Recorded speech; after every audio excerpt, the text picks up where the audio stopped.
Europe 1. Le journal de 7h30, Maël Hassani, bonjour. Bonjour Thomas, bonjour à tous. Il y a urgence à sortir de ce Far West numérique. Les mots de la ministre chargée du numérique, Clara Chapaz, après la mort de Jean Portmanov. Ce vidéaste s'est éteint dans son sommeil lundi dernier, en direct sur la plateforme de streaming Kik.com, après des mois à subir des sévices et des humiliations sous les yeux de milliers d'abonnés. Jean-Baptiste Marty, l'autopsie réalisée hier sur le corps du streamer écarte tout lien direct entre le décès et ces violences. Oui, les médecins légistes sont formels. Ils n'ont relevé, je cite, ni lésions traumatiques tant au niveau interne qu'externe, ni brûlures, uniquement la présence de quelques ecchymoses et lésions cicatrisées, plus particulièrement sur les membres inférieurs.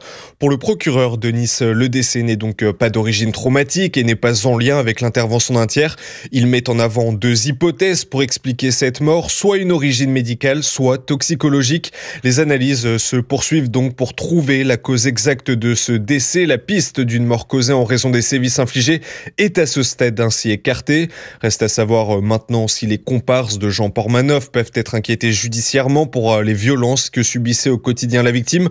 On le rappelle, lors d'une audition libre en février dernier, le streamer avait expliqué à la police être consentant, mais il y a quelques jours, dans un SMS adressé à sa mère, il expliquait se sentir séquestré, lui qui avait un contrat avec la plateforme australienne Kik sur laquelle tout était retransmis. Jean-Baptiste Marty, journaliste police-justice à la rédaction d'Europe 1. La CRS 83 déployée à Aurillac depuis hier soir pour sécuriser le festival de théâtre de rue. La soirée fut très calme, indique ce matin sur Europe 1 le maire de la ville, Pierre Matonnier. Dans la nuit de mercredi à jeudi, c'était une toute autre histoire. 300 casseurs s'en sont pris aux forces de l'ordre, aux magasins et au mobilier urbain après l'interpellation d'un Tiger. 8 agents des forces de l'ordre blessés et des dégâts estimés entre 20 000 et 30 000 euros sur la voie publique. Une nouvelle agression contre le personnel soignant. Ça s'est passé à Beauvais, dans les locaux de SOS Médecins en début de semaine. Un homme s'est présenté à l'accueil pour demander un rendez-vous, mais il n'y avait plus de place. Alors Charles Bouchin, il s'est emporté très violemment. Oui, lundi, aux alentours de midi, l'individu se présente au cabinet médical pour la prolongation de son arrêt de travail. La secrétaire lui explique que personne ne peut le recevoir tout de suite. Le patient insiste, un rendez-vous est proposé à 14h. Mais toujours frustré, l'individu finit par s'énerver et devient violent. Le président de SOS Médecins, Philippe Paranque. Il a insulté la secrétaire et puis il est parti en tapant dans la porte, le sas de sortie, où il a cassé la porte de l'entrée du sas et en mettant des coups de pied dans la porte. Un médecin tabassé à Lille, un autre menacé à Saint-Nazaire. En l'espace de 2 mois, 4 plaintes ont été déposées par l'association.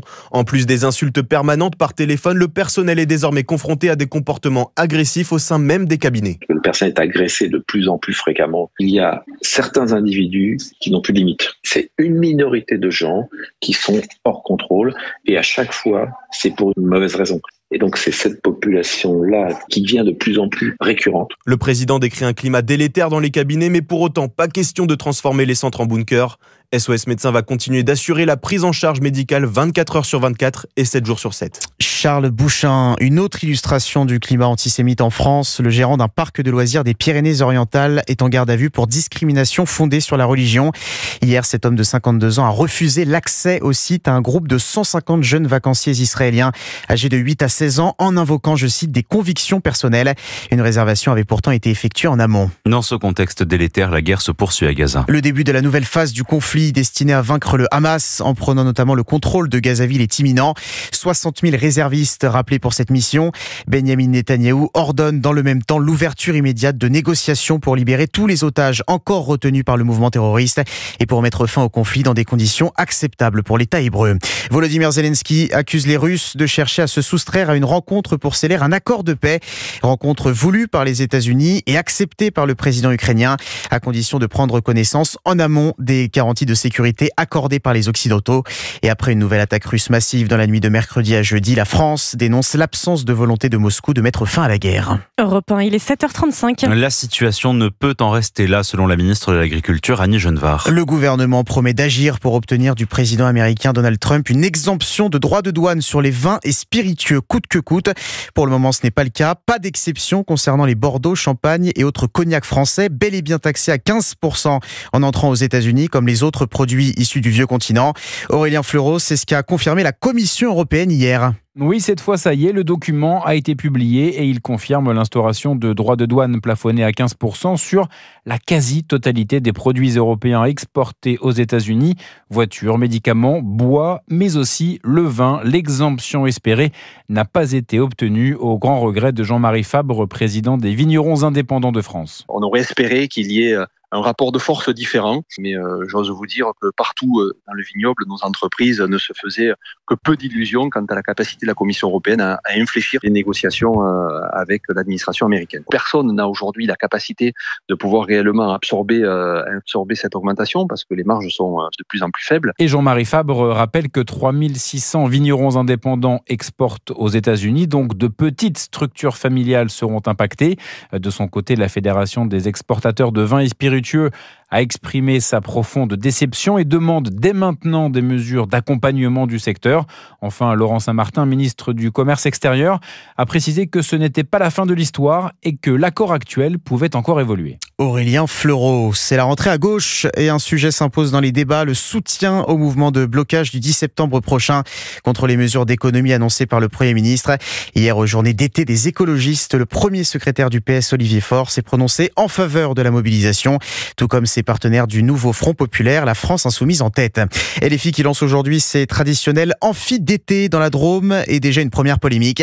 La direction du parti refuse d'accréditer un journaliste du Monde et pour cause, il s'agit du co-auteur du livre La Meute qui décrit les méthodes autoritaires de Jean-Luc Mélenchon avec ses troupes. Nous sommes en pleine saison des fêtes de village. Un moment incontournable pour des millions de Français. L'occasion de partager un moment convivial entre toutes les générations. Des souvenirs impérissables, mais cette tradition est menacée. 30% des fêtes de village ont disparu depuis le Covid, alerte l'association Les Plus Belles Fêtes de France.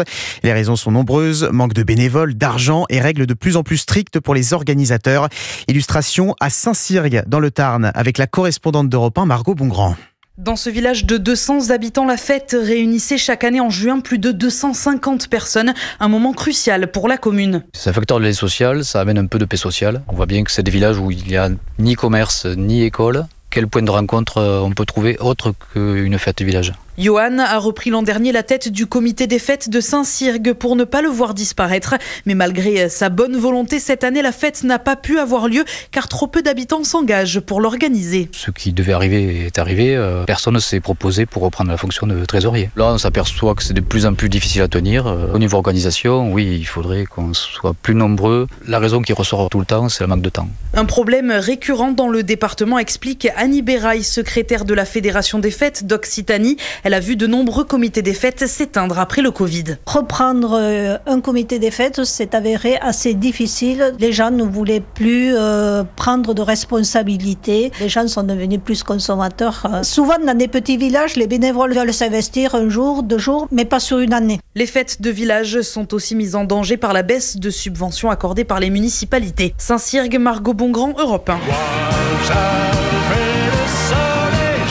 Eh oui, incontournable des fêtes de village. Incontournable pour Maël Hassani apparemment. Ça vous a coûté de rester au studio cet été.